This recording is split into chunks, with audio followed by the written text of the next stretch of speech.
हे अर्जुन, प्रकृति केवल एक बाह्य दृश्य नहीं है, यह जीवन का आधार है, हमारे अस्तित्व की जड़ है। इसे देखने, समझने और अनुभव करने की आवश्यकता है। जैसे शरीर में आत्मा है, वैसे ही यह संपूर्ण संसार प्रकृति से ही अभिव्यक्त होता है। हर जीव, हर वृक्ष, हर नदी, हर पर्वत, यह सब मेरी ही शक्ति से उत्पन्न है।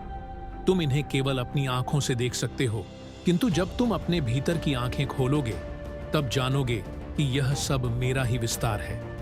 अर्जुन, यह प्रकृति सजीव है। यह साक्षात शक्ति है जो सृष्टि को संभालती है, बढ़ाती है और फिर उसे अपने में विलीन कर देती है।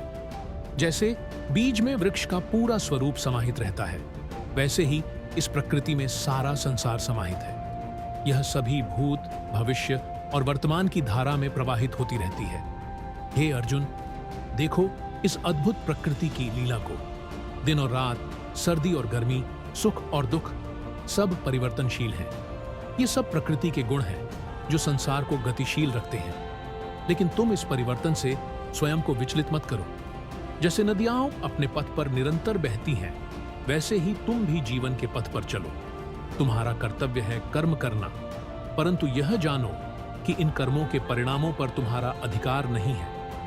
तुम्हारा कर्तव्य केवल अपना कर्तव्य निभाना है। परिणाम का अधिकार प्रकृति का है। अर्जुन, प्रकृति में 3 गुण हैं, सत्व, रजस और तमस। ये गुण तुम्हारे विचारों, भावनाओं और कर्मों पर प्रभाव डालते हैं। सत्व ज्ञान और शांति का प्रतीक है, रजस कर्म और उद्वेग का, और तमस आलस्य और अज्ञान का। ये तीनों गुण ही तुम्हारे व्यक्तित्व को ढालते हैं। परंतु जब तुम इनसे ऊपर उठते हो और इन गुणों का साक्षी बनते हो, तभी तुम असली स्वतंत्रता का अनुभव कर सकते हो। याद रखो अर्जुन, यह प्रकृति हर पल बदलती है। जैसे जल में उठती लहरें आती हैं और चली जाती हैं, वैसे ही यह संसार भी समय के साथ बदलता रहता है। इसी बदलाव में जीवन की सुंदरता है।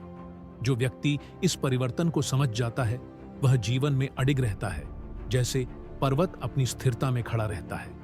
हे पार्थ, जो इस प्रकृति के प्रवाह के अनुसार चलता है, वही अपने भीतर सच्ची शांति और आनंद प्राप्त करता है।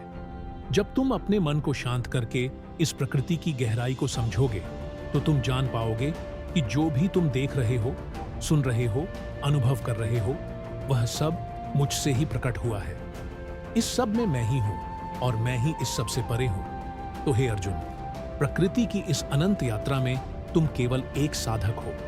अपने कर्तव्यों का पालन करते हुए इस प्रकृति को पूजनीय मानो, इसके प्रति श्रद्धा रखो और इसे संजोए हुए अपना कर्म करते चलो। इससे तुम्हारा जीवन धन्य होगा और तुम सत्य के मार्ग पर आगे बढ़ सकोगे। इसलिए अपनी आत्मा को प्रकृति से जोड़ो, उसका सम्मान करो और इस जीवन की यात्रा में स्वयं को उसकी सेवा में अर्पित कर दो।